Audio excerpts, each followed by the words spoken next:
রক্ত চাই না, আলোচনা চাই, অবজ্ঞা চাই না, মর্যাদা চাই। এইটা আপনাদের সাংবিধানিকভাবে লিখতে হবে, সংবিধানে লিখতে হবে। রক্ত রাজনীতি নয়। রাজনীতির বিকৃত রূপ হচ্ছে যুদ্ধ, আর রাজনীতি হচ্ছে রক্তপাতহীন যুদ্ধের নাম রাজনীতি। তবে কেন বারবার আপনারা আমাদের সন্তানদের হত্যা করা হবে? কেন কেন আমরা একটা এই ধরনের একটা ভবিষ্যতের মধ্যে আমরা আমাদের সন্তানদের রেখে যাব? তাই অবিলম্বে এই সংবিধানকে অবশ্যই আপনার জনগণের কাছে পৌঁছাতে হবে, জনগণের পড়তে হবে।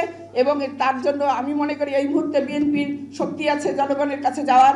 আপনারা আপনাদের কমিটি, জেলা কমিটি আছে, আপনারা জেলা কমিটি দিয়ে আপনারা আপনাদের কাজ করতে পারেন। উপজেলা কমিটি আছে, ইউনিয়ন কমিটি আছে।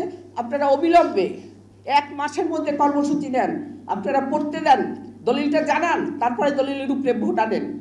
দলিলটা না জানিয়ে না পড়ে আপনারা যদি এই ধরনের ভাওতাবাজির মধ্যে দিয়ে জনগণকে নিয়ে আপনারা আপনাদের যে পলিটিক্যাল যে একটা দর্শক নিয়ে রাজনীতি করতে আসছেন, যে মানুষকে ভালোবাসতে আসছেন, সেই ভালোবাসাটা আর থাকবে না। তাই আপনাদের মনে যে ভালোবাসা আছে, সেই ভালোবাসা যদি দিতে চান তো অবিলম্বে দলিল পড়ান, দলিল পড়ান, দলিল পড়ান। দলিলে কি আছে জানতে দেন, জানতে দেন, জানতে দেন। সবার আগে আমাদের বুঝতে হবে যে সংবিধানটা কি। সংবিধানটা হচ্ছে রাষ্ট্রের সঙ্গে জনগণের একটি দলিল, অর্থাৎ রাষ্ট্রের দলিল।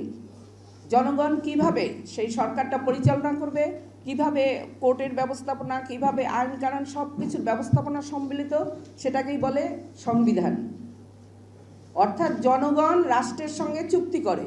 অথচ এই 54 বছরে কোনো রাজনৈতিক দল, কোনো সরকার জনগণের সামনে সেই দলিলটা ওপেন করলো না, দলিলটা নিয়ে গেল না যে তোমাদের জন্য এই দলিলে এইটা আছে, সংবিধানে এইগুলো আছে, শুধু দেখালো সংবিধান।